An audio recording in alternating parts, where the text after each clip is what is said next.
I recorded a video earlier in the sun, which was fine, I've no doubt, or possibly it sucked. I don't know. I'm at the beginning of this journey, so yeah, it probably did suck actually. But that's not really the point. I wanted to talk about something else, which is perhaps a little bit more important. I'm sitting here wondering why I'm doing this YouTube channel, and I haven't fully worked it out yet. You may have noticed that I've got some grey hair, and I've got a few years in the tank. I'm the child of the 60s. I was a child in the 60s. I was in fact born in the 50s. I'm a child of the 60s. I was a teenager of the 70s and all the rest. So I'm very much influenced by all those things and the times of which I grew up. I've got to the stage now where I'm a copywriter. I run a business. I help people tell better stories, for want of a better word. And I set up a YouTube channel with that in mind, as a way of supporting that business, not necessarily to be a YouTube star, although I'm not ever going to turn it down, obviously. But it was an extra part of the business that I'm running. I got to this stage simply by realizing that I had a story to tell and I wanted to help everybody else or other people telling their stories. I'm wondering at the moment if that is the way to go forward. I spent 40 years being underachieving, for want of a better word. Underachieving with imposter syndrome, lack of self-belief and everything, and without going into all the psychological stuff, basically. Yeah, just kind of getting close to being really successful and then not. And I think there's a lot of other people just like me. Then 2020 happened, and apart from everything else that happened in 2020, I had a couple of life-changing events. We lost my mother to Alzheimer's, and my wife had breast cancer. She's fine now. Let's say the beginning of the first half of 2020 was something of a roller coaster. When all that's happening as well, you kind of ride with the punches. You think, oh, what's going to happen today? And then when it's all over, you suddenly think, I suddenly thought, what the hell just happened? Your mother was, I was the wrong side of 60. I think I was 61, 60, I was going on 62. You're wrong side of 60. Your mother was 26 when you were born. What are you going to do with the rest of your life? Time to drop the imposter syndrome. Time to drop the lack of self-belief. If only that was easy. But it's a mindset change. So I worked with a writing coach on my writing voice. Now, I'm a copywriter. I can write for you with my eyes closed. If you'd like me to, get in touch. But I can still write for you with my eyes closed. Writing for myself, a nightmare. And so many people feel that because we're too emotionally close to it because of all the stuff we were told when we were kids about showing off and bragging and all that stuff. I don't like to put myself forward. But for me, I froze when I was doing that.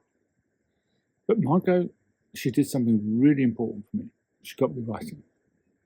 I wrote 20,000 words in 3 weeks.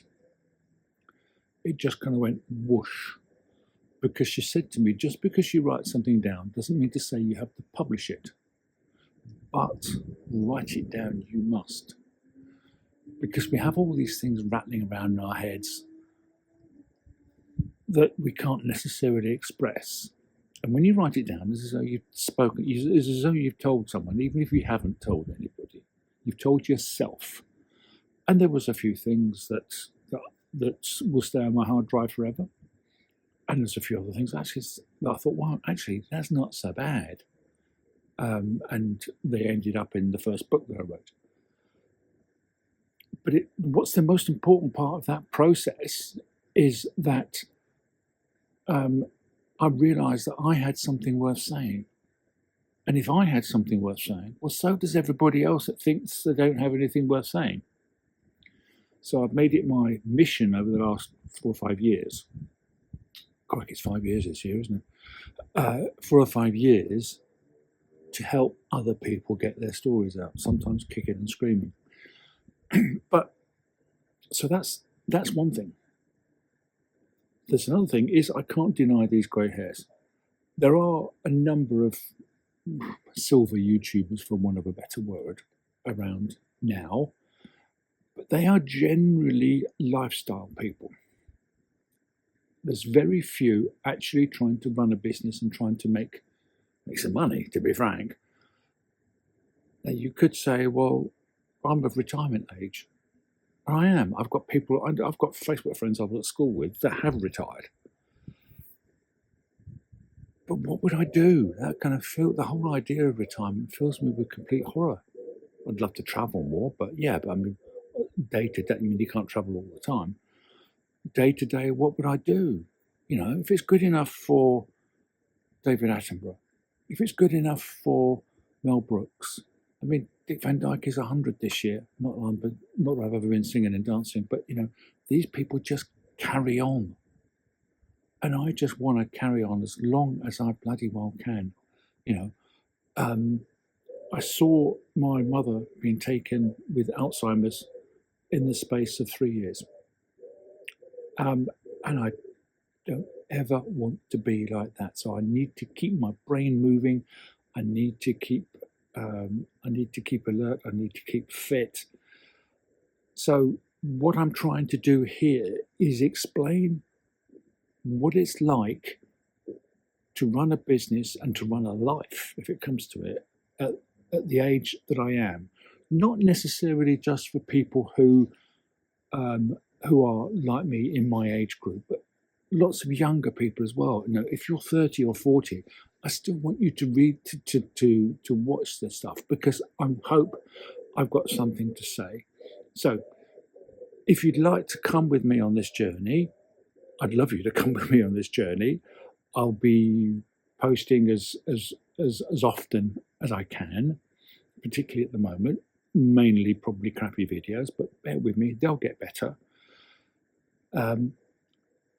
Just like, subscribe, do all the YouTube stuff, and I will see you next time.